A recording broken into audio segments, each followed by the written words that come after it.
Salut les disciples de la boxe, c'est Jean-Charles, accompagné de Serge. Comment ça va? Quand je suis avec toi, c'est toujours bien. En plus, c'est un début d'année, j'ai que des bonnes nouvelles. Ouais. Bonjour les abonnés quand même. Voilà, début d'année, on se retrouve 2 semaines après le combat entre Francis Ngannou et Cyril Gane. L'année dernière, on a démarré les rubriques avec Serge. On s'est mis de plus en plus à parler de sport de combat. Et en fait, on va continuer cette année 2022. On va continuer à parler de grands événements de sport de combat. Peut-être même qu'on se rendra sur des lieux. Oui, mais voilà, tu as des possibilités, toi. Oui. Et du coup, on cherche un petit nom pour cette rubrique. Voilà, comme on va parler de sport de combat, on cherche un petit nom pour marquer le coup. Bonjour. Bonsoir mon ami, comment ça va? Tu vas bien? Oui, ça va. On est en train de filmer. On cherche un petit nom qui donnerait une identité à ces rubriques. Alors, tu m'as fait une proposition. Ta première proposition, c'était quoi? Pour moi, les experts. Les experts. Après, je t'ai dit, bon, les experts, c'est un peu prétentieux. Je préfère quelque chose plus dans le côté enquête. Tu vois, les enquêteurs, investigation, recherche. Je pensais même à, pourquoi pas, les opportunistes. Parce qu'au final, nous allons parler de gros événements. Parce que c'est tendance en ce moment. Et pourquoi pas, on va pas se gêner. Donc, les on nous a donné l'idée. L'idée vient pas de nous. Non, ça, c'était la mienne. Mais ça, c'était la tienne. Alors, le patron, il nous a donné quoi? Parce que oui, je ne vais pas préciser, mais on est au restaurant La Marche à Suivre. Et le patron nous a donné comme idée. On est reçu ici dans un restaurant qui se trouve à la Plaine, qui est l'un des plus vieux restaurants l'un des plus vieux restaurants de viande. Donc sur la Plaine, il a une 40aine d'années, il a une histoire extraordinaire. On vous le présentera tout à l'heure. Voilà, donc on est aujourd'hui au restaurant La Marche à Suivre, en plein cœur de Marseille. Et le patron nous a fait une proposition qui était les turbulents. Les turbulents, oui, c'est bien, c'est mignon. C'est sympa, j'aime bien. Les turbulents. N'hésitez pas à nous donner en commentaire des idées de noms pour cette rubrique. Et puis, le concept, je vous le rappelle, c'est qu'on essaie d'aller dans différents lieux de Marseille. À chaque fois, découvrir un restaurant, un lieu culturel, un lieu culinaire comme aujourd'hui. Une association caritative, entre autres. Là actuellement j'ai un projet, nous avons un projet ensemble qui va être intéressant, je sais pas du tout, je les ai contactés. Alors c'est une très très belle initiative qui se passe au Beaumet à Marseille. Alors on compte pas faire un reportage sur le milieu carcéral parce qu'il y a absolument aucun intérêt, j'ai déjà fait des actions là-dedans. Par contre ils ouvrent un restaurant semi-gastronomique cet été. Au mois de, donc je pense juillet-août, ils vont ouvrir un restaurant semi-gastronomique et l'idée est très très belle. Ils vont faire travailler donc des détenus en fin de peine, puisque les Beaumet c'est des fins de peine, c'est pas des longues peines. Et c'est cette idée-là donc je les ai contactés, donc j'attends leur réponse. Voilà. Voilà, et ça c'est vrai que moi c'est quelque chose que j'aime beaucoup ce concept, de sortir un petit peu de notre zone de confort et puis d'amener nos rubriques dans des lieux qui sont un peu atypiques. Voilà, maintenant on va revenir sur tout ce qui s'est passé, depuis nos rubriques, depuis notre première rubrique jusqu'au jour de combat. Il y a 3 mois. Voilà, il y a 3 mois on a commencé des rubriques sur ce combat qui a quand même été important en France. Oui. Voilà, ça a été un raz-de-marée. Alors, pour moi, l'initiative, elle est toute simple, en fin de compte. Ils ont complètement 15 jours avant le combat, on parlait plus de boxe du tout, on parlait que de ce combat. C'est absolument occulté, absolument la planète sport de combat. Les combats d'anglais, il n'y a plus rien qui existait. Tout le monde s'est mis à parler de ça, les médias, l'équipe, RMC, tout le monde n'a parlé que de ça. Et ça a mis un peu de la lumière, un tout petit peu, sur la France, même si je sais si les deux ne sont pas français. Alors je ne vais pas rentrer dans cette polémique en disant il y a 2 Français, non, il y en a un qui n'est pas français. Mais le problème n'est pas là. C'est que ça a mis un tout petit peu en valeur, un tout petit peu le MMA en France, et surtout le savoir-faire français, comme on en a déjà parlé. Parce que quand même, ils sortent d'une école française, quand même, hein, et on en a parlé. Et ce qu'il y a d'intéressant, je te laisse commenter là-dessus. Ouais, alors moi, je voudrais revenir sur ce que tu viens de dire, parce que plus on a avancé dans les clashs entre Ngannou et Cyril Gane, et plus on a eu ce débat de mais il n'est pas français, il est camerounais, c'est Cyril Gane le français. Mais par contre, il y a un fait qui est à retenir, c'est que pendant la conférence de presse d'un événement à Las Vegas, un événement international de sport de combat, les combattants se sont parlé en français. Il y a eu des journalistes français qui se sont adressés aux 2 combattants et ils ont répondu en français aux journalistes. Et d'avoir la langue française présente au cœur d'un événement aussi mythique des sports de combat, ça m'a fait quelque chose. Oui, c'est bien. Toi, tu as un cœur sensible, tu as la fibre patriotique. Voilà, j'étais fier. Moi aussi. Parce que je me dis, ça y est, on est là. Parce que c'est toujours les Américains, toujours les anglo-saxons. Et là, on était là. On était dans le jeu, dans le game. On était dans le game. Voilà. On était dans le game. Et bon, alors on parlera de la conférence de presse parce qu'il y a des choses auxquelles je m'attendais pas qui se sont passées et qui ont été extraordinaires parce que moi le combat a commencé à la conférence de presse. Il avait déjà commencé avant, mais à la conférence de presse, il s'est passé des choses qu'on peut déjà analyser. Je voulais un peu parler de l'avant. Maintenant, je pense qu'on peut rentrer directement dans ça, dans le vif du sujet, finalement, parce qu'on avait analysé la psychologie, on avait analysé les points forts, les points faibles de chacun. Oui. On a été plutôt juste sur tout ça. On s'est pas trompé. En off, on a un tout petit peu discuté, il me dit on s'est trompé. Non, faux. J'ai repris un peu tout ce qu'on a fait. On s'est pas trompé d'un iota. D'ailleurs, ce qui m'amuse, bon, on va pas se glorifier. Tout le monde a exactement répété ce qu'on a dit. Différemment, mais pratiquement au mot près. Dernièrement, j'ai écouté un post où il y avait Cyril Diabaté et comment il s'appelle, Michael Lebou. Au mot près, ils ont dit exactement la même chose. Donc, on s'est pas trompé. À partir du moment où on est dedans, on connaît, on arrive à peu près aux mêmes conclusions. On s'est pas trompé. Il y a qu'une chose qu'on s'est trompé, mais là, il y a personne qui peut nous le reprocher. C'est dans la décision. Ce qu'on avait dit avec Jean-Charles, c'est tout ça. Pour pouvoir donner un pronostic exact, et ça, tout le monde, tous les professionnels pourront le dire, il faut vraiment connaître les deux combattants, savoir les coins, les voir à l'entraînement, voir leur progression. La progression de Ngannou, malheureusement, il n'y a rien qu'à fuiter. Donc, on n'arrivait pas à s'imaginer le niveau qu'il pouvait avoir en ce qui concerne le sol et les progrès qu'il avait fait. Et il nous l'a démontré très très bien. Je vais revenir sur ce que tu as dit. Je vais dans ton sens. On n'a pas du tout à rougir de toute l'analyse que l'on a faite juste avant ce combat-là. Après, c'est vrai qu'on attendait le clash. Ouais, mais ça, je vais en parler. Mais là où je vais rejoindre ce que tu as dit, on s'est trompé. Je te dis ça au téléphone quand on s'est eu juste après le combat. Je vais me reformuler. Ngannou nous a tous trompés. Il nous a tous trompés. Il nous a tous trompés. Il a été hyper performant. Il a fait l'envers. Hein. Ah, il a très très bien joué. Il n'y a rien qu'à fuiter. Hein. Il a vraiment été très très bon. Hein. Ouais, non, il a été excellent et du coup, voilà, ça a donné le combat qu'on a eu avec ce final de Ngannou qui remporte ce combat-là à la décision des juges. Et avec la manière, en travaillant du sol, alors c'est pas du tout sa spécialité, c'est ça qui est très très beau. Il l'a pris complètement à son jeu. Et c'est ça qui est beau. Les progrès qu'il a fait. Il l'a quand même arraché, il a fait de très très belles techniques, il a très très bien travaillé, on n'arrivait pas, il a même fatigué.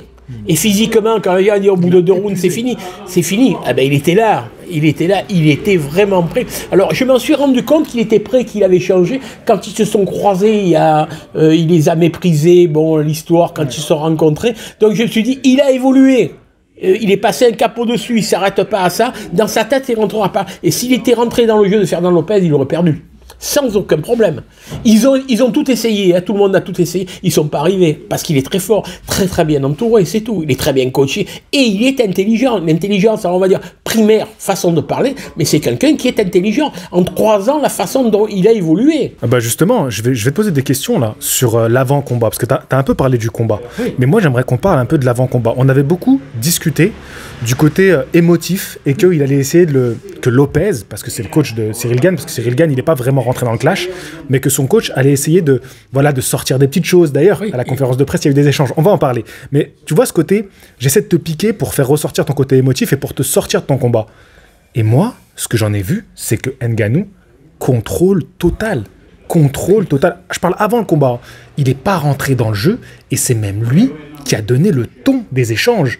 C'était grand monsieur, grand seigneur. Tout a coulé sur lui et c'est même lui qui a pris la main de fer sur les échanges.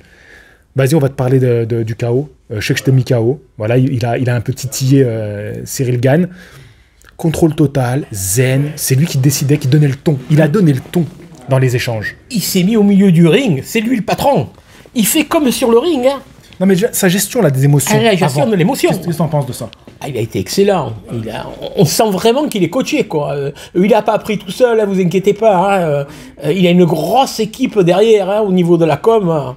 Il est très très bien entouré, hein, et il a évolué. Hein. Alors quand j'entends des tweets, il ne sait pas lire, il ne sait pas parler, excusez-moi, il y en a plus d'un qui pourrait parler comme lui et faire un peu ce qu'il fait. Hein.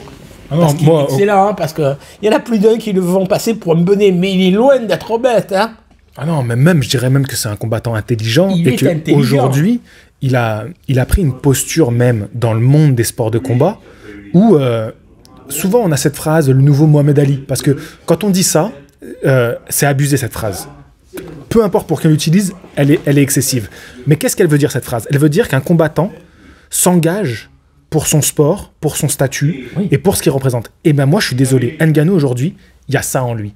C'est moi, avec mon statut de champion, je suis performant dans l'octogone et je vais utiliser ça, cette aura pour dire bah voilà, je défends des causes, je défends des valeurs. C'est un gars qui va en Afrique avec sa ceinture, qui représente l'Afrique. C'est un gars qui tient tête au patron de l'UFC. Personne tient tête au patron de l'UFC. Personne lui tient tête. Et lui, il arrive et dit bah voilà, moi j'exige ça. Pas parce que c'est moi, parce qu'un combattant mérite ça. Il y a un truc d'élévation chez Ngannou. Et je l'ai trouvé exceptionnel. Ah, il est exceptionnel. Il a vraiment des valeurs. Hein. Il est vraiment Et je pense qu'il va s'engager, peut-être pas politiquement parlant, mais sportivement parlant, il va faire avancer énormément les choses. Alors le problème est qu'il va y avoir Dana White, il ne pourra jamais lui donner son contrat. Ça fera jurisprudence. Il ne peut pas, s'il lui donne à lui, il sera obligé après de le donner aux autres. C'est la porte ouverte à tout. Il ne peut pas. Ça m'amuse beaucoup. Alors moi, il y a une histoire qui m'amuse quand même beaucoup. Je vais en reparler, je sais que ça ne va pas trop vous plaire. C'est Jack Paul. Quand il se permet de parler en disant ici il n'est pas assez bien payé, il n'est pas ci, il devrait faire ci, il devait faire là. Mais moi, tous ces gens-là qui parlent, qui ont beaucoup d'argent, mais pourquoi il ne le fait pas? Pourquoi il ne monte pas son organisation? Il n'est pas bon. Eh bien, fais-le. Fais ce qu'il fait dans la loi. Est-ce que tu sais combien ça coûte? À mon avis, il doit savoir, puisqu'il a débauché son ancien comptable qui travaille avec lui. Il sait exactement. Ben, ça a un coût. Pour les gens qui n'ont jamais organisé, ils ne savent pas ce que c'est. Mais c'est énorme, les coûts qu'il peut y avoir et tous les frais annexes. C'est de la comptabilité, c'est tout. C'est intéressant ce que tu dis par rapport à Dana White, qui du coup se retrouve un peu coincé avec Ngannou parce qu'il ne peut pas lui autoriser... Il peut pas.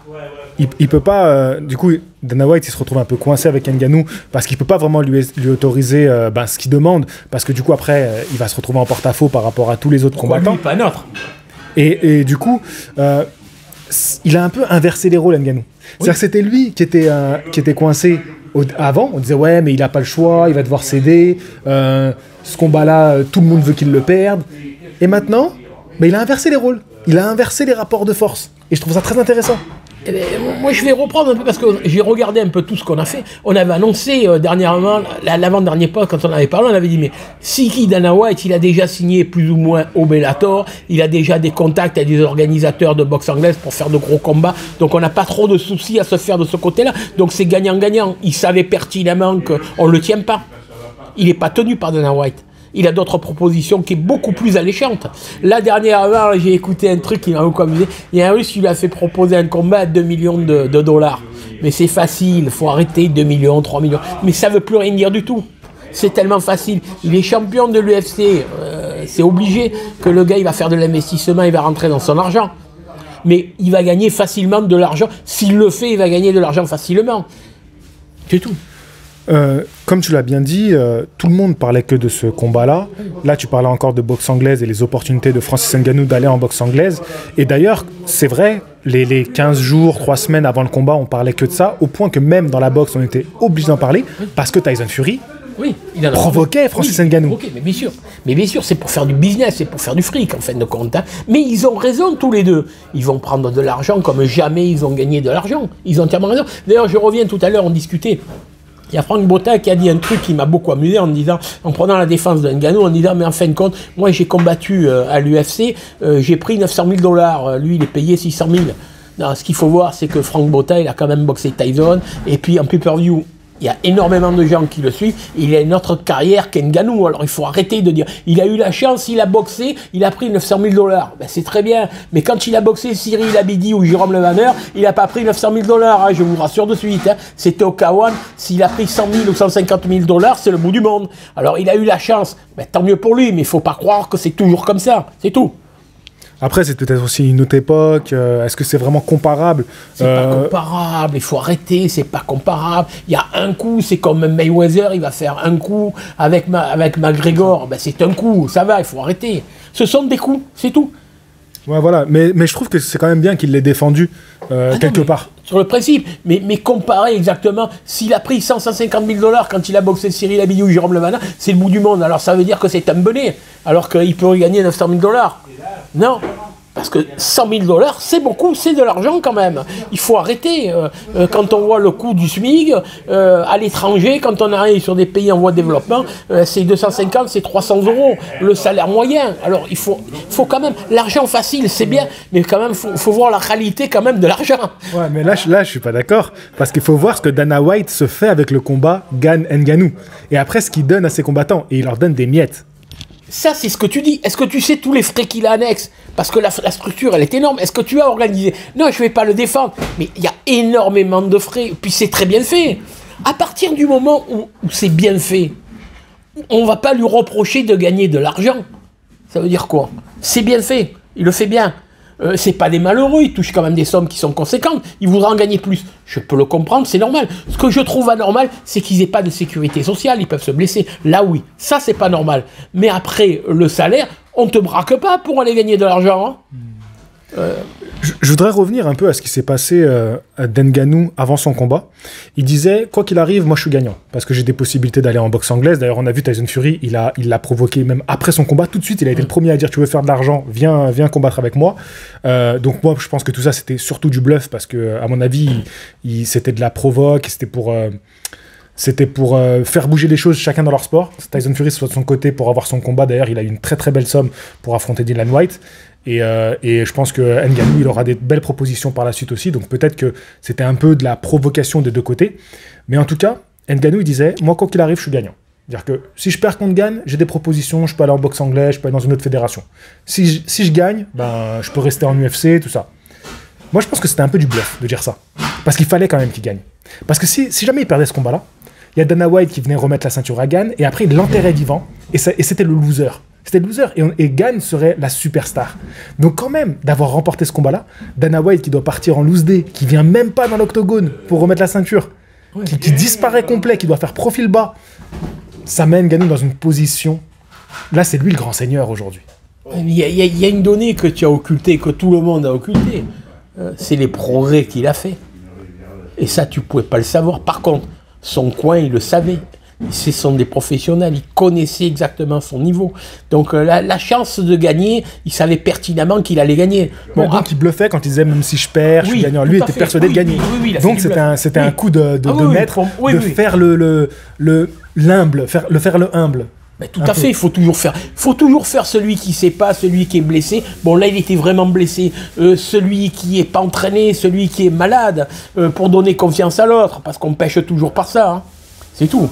Mais il a très très bien joué, il a été très très bon. Hein. Mais personne, et rien n'a fuité surtout. Tu me fais une bonne transition.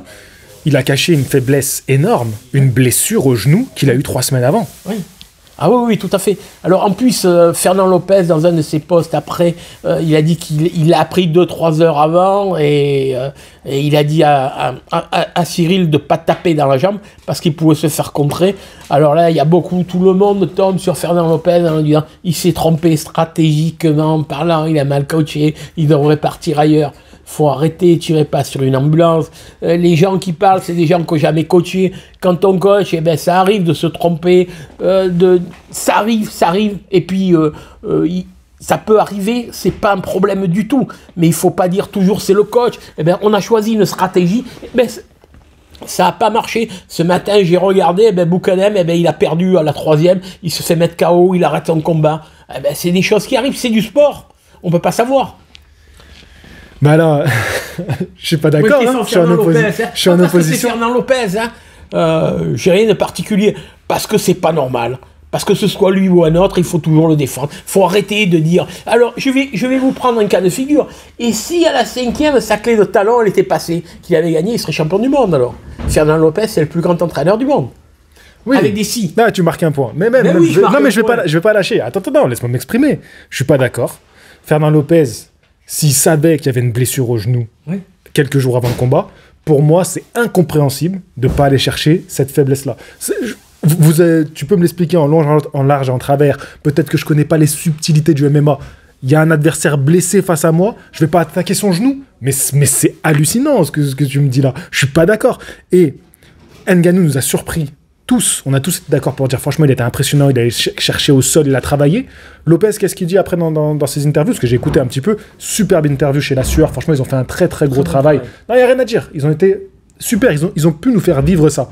Mais quand j'entends l'entraîneur dire oui, bah, la lutte, on le savait, on s'y attendait, bah, pour moi, il est fautif de ce que là, et il a fait une erreur, il faut le reconnaître. C'est comme ça, c'est un grand entraîneur. Je lui arriverai jamais à la cheville, même si un jour je deviens entraîneur, si Dieu le veut, j'aimerais bien. Mais là, ce jour-là, il a failli. Il est tombé dans le trou de Ngannou et il s'est fait piéger, il a été battu. Et il faut le reconnaître, il faut le dire. Et moi, les gens qui se posent la question, est-ce que Gane, il devrait quitter son entraîneur, voilà. Moi, pour moi, c'est pas illogique parce que j'ai l'impression que cette défaite, elle arrivait comme si c'était oh bah vas-y, c'est un peu une évidence, c'est pas grave. C'est un peu ce que je ressens, moi. Quand je les ai vus, c'est un peu ouais, bon, on est triste, mais on est bien, ça va. Non. J'ai l'impression qu'il l'accepte un peu trop facilement. Et pour moi, oui, Lopez, il est responsable de cette défaite, surtout quand on me dit je savais qu'il allait faire de la lutte, je savais qu'il était blessé. Bah non, je suis pas d'accord. Là, pour moi, c'est du pipeau. je vais me faire des ennemis en disant ça, mais je vous parle sincèrement. Non, je pense quand même qu'il a essayé timidement de mettre quelques kicks un tout petit peu à mi-distance, parce que mettre vraiment d'équipe, il aurait pu se faire contrer, et là il savait quand même la puissance de Ngannou, et le contre pouvait arriver sans aucun problème du tout. Bon, l'autre n'a pas réagi plus que ça, il n'y a pas eu de douleur, on n'a pas senti qu'il grimaçait, donc il s'est dit c'est du bluff, c'est tout. Et puis ce qu'il faut voir une chose, c'est que vous ne savez pas. C'est qu'avant de monter sur le ring, son genou était complètement anesthésié. Dans l'octogone. Il était complètement anesthésié. Moi, ça m'est arrivé de faire boxer des gars qui avaient des pouces cassés. Ben, le Toubib, il venait, il le piquait juste avant dans le vestiaire, c'était anesthésié. Ah, je vous dis pas la douleur après le combat. Ouais, ça c'est possible, ok. Il était anesthésié, il sentait rien. C'est tout. Ligament, sans aucun... il avait absolument aucune douleur. Ça, sans aucun... Mais c'est exactement après, non, alors du coup, j'ai un autre argument qui va dans le sens que je te dis. Parce que comment ça se fait qu'il l'a dominé autant debout? Alors oui, Gane, il est... Franchement, Gane, quand moi j'ai fait ma réaction, qui a très bien marché d'ailleurs, j'ai dit ouais, mais il l'a fait paraître lent et tout. Et les gens me disaient non, t'abuses et tout. Non, je suis désolé, mais vous avez... Ce qu'il a fait, Gane, debout, c'est exceptionnel. De le faire paraître lent comme ça, c'est exceptionnel. On dirait, vous avez jamais pratiqué les sports de combat. Ce qui fait Gane, pour un gabarit comme ça de 110 kilos, 112. Mais c'est un artiste. Ouais, Gane, c'est un artiste qui fait debout. Et là, debout, ils avaient une très très bonne tactique de combat. Mais après, je pense qu'il faut reconnaître qu'ils ont été surpris, dépassés, et ils ont été battus par plus fort qu'eux. Ça, ils l'ont reconnu. C'est vrai que je suis un peu mauvaise langue, mais parce que tu m'as chauffé aussi en défendant à fond Lopez. Alors que moi, je suis pas tout à fait d'accord. Je suis pas tout à fait d'accord dans le sens où, pour moi, c'est un peu trop. Bah allez, vas-y, on passe à autre chose. Fernand, tu es un grand entraîneur. Oui, non, mais c'est le meilleur entraîneur. Répète-le, parce que tu as du mal. Non, mais dis-le à la caméra, dis-le aux abonnés. C'est le meilleur entraîneur qu'on ait en France actuellement. Non, c'est l'un des meilleurs. C'est l'un des meilleurs. Parce que moi, personnellement, je les connais pas tous, mais c'est l'un des meilleurs. En tout cas, c'est le plus complet. Les faits sont là. Qui c'est qui a amené deux combattants? Qui c'est qui a amené deux combattants aussi haut niveau? Parce que Ngannou, pour moi, je suis désolé, il a fait partie de son école aussi. Qu'ils le disent ou non, qu'ils le reconnaissent ou non, il fait partie de son école. Et Gane, le niveau où il est arrivé aussi vite, c'est un entraîneur exceptionnel. Mais je trouve que après ce combat-là, je sais pas, il y a un truc de... J'étais un peu surpris, en fait, par tout ce qui s'est passé. Après, c'est peut-être leur manière de prendre les choses, de cacher... Ce qu'il faut voir, c'est que Lopez est un professionnel qui sait cacher ses émotions. C'est pas quelqu'un... Attends, on a parlé de quelque chose. Il fait beaucoup de choses, Lopez. Oui, est-ce qu'il s'est pas un peu dispersé aussi quand on a un événement aussi important? Il faisait arrêt, il fait beaucoup de choses, il délègue énormément de ce que j'ai entendu, il délègue énormément, mais c'est quelqu'un qui manie très bien la communication, quand il vous dit les choses, il vous dit ce qu'il veut bien vous laisser croire. Ça ne veut pas dire tout à fait la vérité, mais en tout cas, ce qu'il veut bien laisser transparaître un tout petit peu, il vous dit pas tout, ce qui est tout à fait normal, mais c'est quelqu'un qui se remet complètement en question, il était complètement effondré. Alors, c'est quelqu'un de très intelligent. Et la décision, elle était ensemble, la défaite, il était là pour la défaite, comme pour la victoire, et ça, il a toujours dit, sans aucun problème. Non, c'est quelqu'un de très intelligent, mais est-ce que, si on fait aujourd'hui une analyse, qu'on prend un peu de recul sur ce qui s'est passé, parce que c'est comme ça qu'on se remet en question, on prend du recul sur ce qu'on a fait. Est-ce que Lopez... il n'est pas aujourd'hui investi dans trop de choses pour un entraîneur, parce que moi, j'ai jamais vu un entraîneur qui est autant une star. Des promoteurs stars, j'en ai déjà vu. Don King, Eddie Hearn aujourd'hui, des promoteurs stars, il y en a.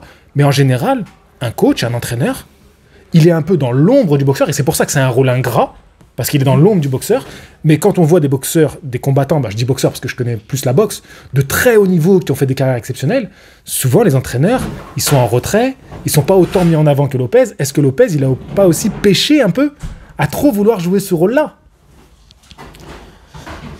Alors, je vais... Je suis arrivé à moucher Serge, c'est assez rare. Je ne vais pas te dire que tu as raison, ce qui ne veut pas dire que je me trompe, hein, loin de là. Mais là, j'ai un peu la langue de bois, hein, parce qu'il n'a pas tort dans son argumentation, il n'a pas tort. Mais c'est vrai que quand Ngannou il prend beaucoup de lumière, oui, mais ça fait partie de sa personnalité. Il est comme ça, c'est quelqu'un, il a un ego qui est un peu surdimensionné, mais c'est ce qui fait son charme. C'est tout. Il a une notoriété. Ses élèves, il appelle le King, ça le gêne pas. Alors bon, il aurait pu l'appeler un autre nom. Bon, ça m'amuse beaucoup. Bon, il a les compétences pour. Bon, ça le gêne pas. Mais bon, après, il faut quand même arrêter. Quand même. Il y a personne qui a fait cette remarque. Je suis le seul à l'avoir fait. Hein. En France, j'ai regardé tous mes confrères et mes collègues. Il y a personne qui s'est permis de le reprendre là-dessus. Donc, j'en suis quand même très très fier avec Jean-Charles. Hein. Voilà. Comment il a dit le patron? Comment on s'appelle? Ah, j'ai mangé le nom. Ah, on va retrouver le nom. Parce que là, je me suis dit, c'est un peu ce qu'on fait là. On est des turbulents. Des turbulents. Là, on est un peu turbulents. Là, on s'amuse, on est un peu turbulents. Mais on n'a pas vu. Moi, je suis au Perrier, hein, d'accord? Non, ça veut dire que... Parce que... Non, mais c'est aussi... je pense que c'est un peu aussi le ton de notre émission. Au fil des émissions, vous avez vu un peu le ton qu'on a pris. Oui. Donc, voilà, on fait des recherches, on analyse un peu le côté psychologique. Je pense que ce ton-là, un peu plus détente aussi, où on se remet en question, on n'est pas d'accord. Voilà, parce que c'est le rôle du coach. Et moi, j'ai un peu plus de l'expérience en tant que pratiquant, combattant. Donc... Ça veut dire que j'y comprends rien, quoi. Non, mais attends. Non, t'as des bons arguments. Et il y a des trucs que j'ai reconnus. J'ai dit, ouais, c'est vrai, pour ces points-là, t'as raison. Mais j'ai aussi mes idées sur la question. Et en tout cas, quelle suite maintenant? Que ce soit pour Lopez, que ce soit pour Gane, que ce soit pour Ngannou, toi, tu vois quoi se profiler? Je vois se profiler, je me fais pas de soucis concernant Ngannou. Hein. Ngannou va faire sa vie sans aucun problème. Bon, à l'UFC, il restera pas. Il ira ailleurs, il fera des combats d'exhibition, il fera une grosse carrière en anglais. Et puis, il y a une donnée qui est quand même très importante. Ngannou, il a 36 ou 38 ans. Alors là, il est blessé pendant 1 an. Alors quand les gens ils me disent, oui, mais il est lent pour l'anglaise, il se ferait détruire. Il s'entraîne 1 an sérieusement, il aura le niveau pour faire une exhibition correcte et une très très belle prestation. Maintenant, ce qu'il faut voir, c'est l'âge, qui est quand même important. Le facteur âge, quand même. Le corps, alors il n'a peut-être pas fait de gros combats, il n'est pas abîmé, on en parlait tout à l'heure. Quand on va en Thaïlande, il y a des gamins, ils ont 28 ans, ils ont fait 300, 400 combats. Ils sont usés, ce qui est tout à fait normal, parce que des coups, on en prend, puis le corps, il n'est pas fait pour combattre autant. Même des micro-traumatismes, ça abîme complètement. Il n'a pas fait de gros combats, mais il a quand même 36 ou 38 ans. Il faut voir que ça approche très vite. Hein. Et les blessures... Il a 35, je crois. Même 35 ans. 35 ans, c'est 35 ans. Alors, je sais que les poids lourds... Il en a pour 9 mois, je crois, non? Ouais, 9 mois. À peu près 1 année, à peu près. Ouais, alors, c'est vrai que les poids lourds ont une carrière un peu plus longue. Mais il faut voir quand même qu'on prend énormément de coups, on est blessé. Et les blessures, à cet âge-là, c'est de plus en plus dur à récupérer. On a du mal à récupérer, c'est tout. Alors ouais, bon, moi je peux comprendre, aller prendre son chèque, surtout que c'est c'est énorme par rapport à ce qu'il a gagné en UFC. On parle quand même de 30 millions en boxe anglaise. Quand on compare les combats pour le titre, 30 millions en boxe anglaise et même pas 1 million à l'UFC. Donc je peux comprendre qu'il aille chercher son... Ouais, donc c'est pas le million. Donc je peux comprendre qu'il aille chercher son combat pour le chèque. Mais d'un côté, moi j'aimerais quand même qu'il marque l'histoire de son sport et qu'il continue en prenant un John Jones. Voilà. Mais bon, bref, ça c'est des polémiques qu'on a déjà faites. Mais du coup, pour Cyril Gane, parce que Cyril Gane, quel parcours, ce qu'il a montré, quelle qualité d'athlète exceptionnelle. Alors qu'est-ce qu'il va faire maintenant? Parce que dans la défaite, on apprend, on avait eu cette discussion, on apprend la défaite. Beaucoup de monde a dit, voilà, il va apprendre de cette défaite. Donc j'ai été un peu critique envers Lopez, j'ai dit ce que je pensais d'Ngannou. Je pense que Gane, il peut revenir encore plus exceptionnel.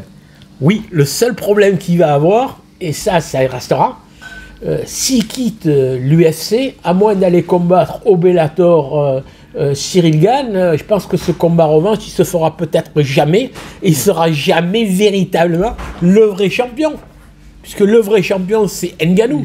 Si ce combat, il se fait pas, parce qu'il part en anglaise, parce qu'il arrête, parce qu'il est blessé, parce qu'il part au Bellator et que l'autre, il a un contrat avec Dana White et l'UFC, ils n'arriveront jamais à faire le combat, eh ben, ça sera toujours... ça sera jamais le prétendant, c'est tout. Il sera toujours champion intérimaire, c'est tout. Et ça il restera en travers de la gorge. Et non, mais ça risque d'arriver. Je veux pas être chien noir, mais ça risque d'arriver. Ouais, je sais pas. J'espère pas. Peut-être qu'il prendra une revanche en boxe anglaise. Mais il n'y a aucun intérêt. Non, mais ça se fait. Mais c'est pas dans leur discipline de base. Je rigole. Voilà. Il n'y a pas d'intérêt. Il faut qu'ils affrontent un boxeur. Il faut qu'ils affrontent un boxeur. C'est ça qui va faire venir l'argent. C'est ça. Non, mais ouais, je vois ce que tu veux dire. Mais bon, je pense qu'un titre champion UFC, même si c'est Ngannou qui l'a laissé vacant, on prend. Hein. Ah oui, non, mais attendez, il a la ceinture. Maintenant, c'est plus lui le champion de l'UFC parce qu'il a quitté, mais il a toujours la ceinture de l'UFC et il est parti invaincu. Et ça, c'est le plus important. Ouais. Et jamais on saura vraiment qui est le vrai champion des poids lourds. Bon, actuellement, on n'en est pas là parce qu'il peut y avoir une revanche. C'est pas exclu hein, entre Gane et Ngannou. Il peut pas. Dana White ne peut pas lui refaire signer, à moins qu'il y ait un très très gros chèque à la clé. Autrement, il peut pas. Autrement, ça laisse la porte ouverte. Ça fera jurisprudence. Il y a eu déjà d'autres problèmes. Il y a eu déjà des athlètes qui ont eu des problèmes. Personne n'a gagné contre Dana White. C'est le seul à lui tenir tête. Et s'il lâche là, il sait que c'est fini. Son entreprise, elle est finie. Tout le monde va lui tomber dessus. Tout le monde va demander pourquoi Ngannou et pas les autres. Ben, c'est tout à fait normal. Et ils ont raison. Bon, bah, je pense qu'on a fait le tour. Hein. On a discuté plus de 30 minutes. On a discuté. Donc, c'était bien sympathique. Maintenant, il en a marre de moi. Hein. Il va me virer. D'ailleurs, j'ai reçu une lettre là. Il m'a envoyé une lettre là. Je vais te faire comme... faut que chercher le recommandé. Je vais te faire comme Dana White. J'ai l'avocat là. Là, j'ai les avocats. On va dire un petit mot au patron maintenant, qui va dire un petit mot sur son restaurant. Donc voilà, bah, je vous laisse finir la vidéo là-dessus. Je vous dis à la prochaine. Fighting! Nous sommes reçus au restaurant La Marche à Suivre qui se trouve à La Plaine. Je vous présente Georges Dems qui est le propriétaire de cet établissement.